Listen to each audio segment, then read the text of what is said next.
Hello friends, নিয়ে চলে এসেছি তোমাদের জন্য ছোট্ট একটা মিনি ব্লগ। তো দিনটি ছিল 13ই শ্রাবণ 29শে জুলাই। তো দেখো ভোর 5টার সময় আমরা স্নান করে রেডি হয়ে নেব। তার আগে একটু বাবার মাথায় জল ঢেলে নিচ্ছি, যেহেতু বাবা রয়েছে বাড়িতে, বাবার মাথায় তো জল না ঢাললে হয় না। তো দেখো আমরা এখানে রেডি হয়ে বেরিয়ে পড়েছি বাসটা স্টেশনে। আর আমরা যাব আজকে ঝাড়খণ্ডে, মানে বাহারা স্টেশনে নেমে ঝাড়খণ্ডে শিবগাদিতে যাব। তো আমরা সবাই মিলে স্টেশনে চলে এসেছি। ট্রেনটা ছিল আমাদের 7টার সময়, আমার বড়মশাই গেছিলো ওখানে টিকিট কাটতে।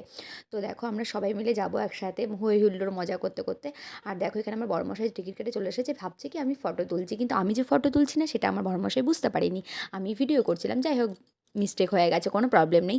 তো এখানে দেখো আমার শ্বশুরবাড়ির পাশে একটা দাদা ভাই, বৌদি ভাই, তার মেয়ে, আরও অনেকে অনেকে গেছিলাম আমরা। তো ফাইনালি দেখো আমরা বাহারা স্টেশনে নেমে আমরা শিবগাদিতে চলে এসেছি। আর এই দেখো সেই হচ্ছে বাবা মন্দির, যেটা অনেক উঁচুতে, অনেক উঁচুতে, পাহাড়ের সিঁড়ি সিঁড়ি বেয়ে বেয়ে উঠতে হবে অনেকটা উঁচুতে। তো এখানে প্রচণ্ড প্রচণ্ড পরিমাণে ভিড় ছিল, দারুণ দারুণ ভালো লাগছিলো ভিউজটা দেখতে আমাদের চারিদিকে।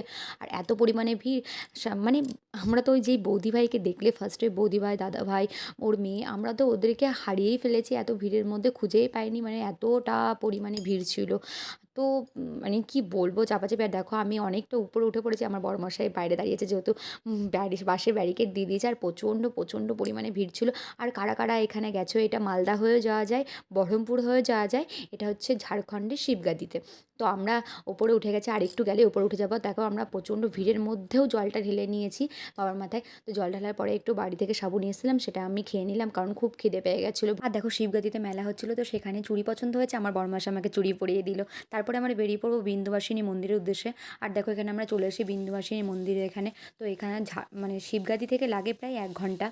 তো এখানে জায়গাটা মানে খুবই শান্তশিষ্ট পরিবেশ, তো ভীষণ ভালো লাগছিলো আমাদের এখানে। আর এখানে সবাই মানে শিবগাদি থেকে জল ঢেলে আসার পর সবাই এই মন্দিরে একটু বিশ্রাম নিচ্ছিল। তো জায়গাটা সত্যিই খুব ভালো ছিল। আর দেখো এখানে আমি বড়মাসাকে বলছি আমাকে একটু ভিডিও বানিয়ে দাও, তো সে আমাকে ভিডিও বানিয়ে দিল একটু। আমি একটু স্টাইল মেরে আবার বলে দিলাম, মানে ওখানে মহাদেব ছিল, তো মহাদেবকে আমি দেখিয়ে দিলাম।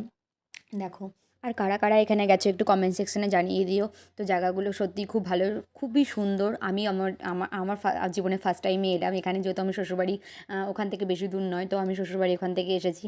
তো দেখো ভীষণ ভীষণ ভালো জায়গা, তোমাদের এখানে আসলে না পুরো শরীর মন মুগ্ধ হয়ে যাবে, এত সুন্দর জায়গা, এত সুন্দর জায়গা। আমার তো মানে পার্সোনালি খুবই ভালো লেগেছে জায়গাগুলো।